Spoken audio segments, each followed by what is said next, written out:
Hello, Joe. Let's read this question. So this question says, given assertion is a body may be accelerated even when it is moving uniformly. Reason में given क्या when direction of motion of a body is changing, the body may have acceleration. ठीक है? And we have given the four options corresponding to this. ठीक है? आपको यहाँ पर assertion reasons given कर रखे हैं. तो चलिए बच्चों इस क्वेश्चन को स्टार्ट करते हैं. तो देखिए बच्चों इस क्वेश्चन का की कॉन्सेप्ट आप क्या लिख सकते हैं. The key concept of this question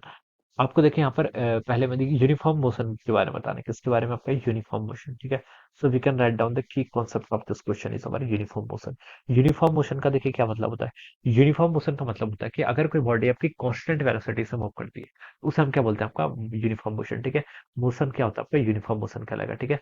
motion आपका यूनिफॉर्म कब होगा देखिए मोशन आपका यूनिफॉर्म तब होगा जब बॉडी आपका क्या करेगी कांस्टेंट वेलोसिटी से मूव करती है ठीक है वेलोसिटी क्या रहती है जब आपकी कांस्टेंट रहती है this is a condition for the uniform motion ठीक है तो अगर वेलोसिटी कांस्टेंट रहेगी तो उसका मतलब क्या बच्चों एक्सेलेरेशन आपका जीरो होना चाहिए क्योंकि एक्सेलेरेशन क्या होता है चेंज इन वेलोसिटी लेकिन वेलोसिटी देखिए एक्सेलेरेशन क्या होता है आपका डीवी बाई डी टी ठीक है एक्सेलेरेशन देखिए यहाँ से क्या इन्फेरेंस निकाल सकते हैं एक्सेलेरेशन आपका डिफाइन होता है डीवी बाई डी टी अगर आपका वेलोसिटी कांस्टेंट है तो डी बाई डी टी तो जीरो होना चाहिए जो यहाँ से पता चल रहा है ठीक है तो यूनिफॉर्म मोशन का मतलब आपका वेलोसिटी कांस्टेंट रहेगी वेलोसिटी कांस्टेंट होने से मेरा ये मतलब है कि वेलोसिटी का मैग्नीट्यूड भी कांस्टेंट रहेगा और वेलोसिटी की डायरेक्शन भी कांस्टेंट रहेगी ठीक है अगर कोई वेक्टर क्वांटिटी कांस्टेंट होती है तो उसका मतलब उसका स्केलर जो रिप्रेजेंट कर रहा है यानी कि स्पीड वो भी कांस्टेंट रहेगा और डायरेक्शन भी क्या रहनी चाहिए कांस्टेंट रहनी चाहिए ठीक है लेकिन अजर्सन में लिखा है कि बॉडी में भी एक्सेलेटेड बॉडी एक्सेलेटेड हो सकती है when it is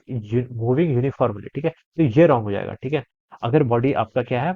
uniform move कर रही है तो उसका एक्सेलेरेशन ऑलवेज जीरो ही होता है एक्सेलरेटेड मोशन कभी नहीं हो सकता तो बच्चों क्या बता सकते हैं अजर्सन तो बच्चों आपका यहाँ से इनकरेक्ट हो गया अब रीजन पे आइए रीजन पे क्या लिखा है when direction of motion of the body is changing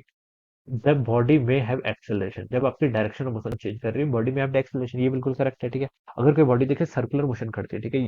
जिसको हम यूनिफॉर्म सर्कुलर मोशन ही बोल देते हैं ठीक है अगर कोई बॉडी आपका यूसीएम कर रही है ठीक है तो इस कंडीशन पर देखिए क्या होता है बॉडी अगर आपकी कांस्टेंट स्पीड से मूव कर रही है बॉडी की स्पीड तो कांस्टेंट है लेकिन डायरेक्शन देखिए आपकी हर इंस्टेंट पर क्या हो रही है आपकी चेंज हो रही है क्या हो रही है आपकी डायरेक्शन आपकी हर इंस्टेंट पर क्या होती है आपकी चेंज होती है आप टेंजेंट ड्रॉ करके डायरेक्शन क्या कर सकते हैं यहाँ पर फाइंड आउट करके बता सकते हैं ठीक है अब देखिए direction of motion of the body changing ठीक है लेकिन बॉडी के पास क्या आपके पास आपका एक्सेलरेशन है ठीक है अगर बॉडी आपका ऐसे मूव कर रही है तो बता सकते हैं इस पर ऑलवेज सेंट्रीपिटल एक्सेलरेशन तो होगा ही ठीक है ये हम यहाँ पर से बता सकते हैं ठीक है तो यहाँ पर लिखा था कि रीजन पे the direction of motion of the body is changing then body में हैव एक्सेलरेशन तो ये स्टेटमेंट आपका करेक्ट है ठीक है डायरेक्शन ऑफ मोशन चेंज कर रही है तो एक्सेलरेशन होगा ठीक है तो ये बच्चों क्या बिल्कुल करेक्ट है तो हम बता सकते हैं कि अजर्सन तो इनकरेक्ट है बट रीजन आपका करेक्ट है ठीक है तो अजर्सन क्या है आपका false but reason is true ठीक है तो ये आपका देखिए फोर्थ ऑप्शन से मैच कर जाएगा तो we can say that option 4 will be the right answer of this question ठीक है ये क्या हो जाएगा इसका राइट आंसर हो जाएगा so I hope you all understood this concept all the best and thank you so much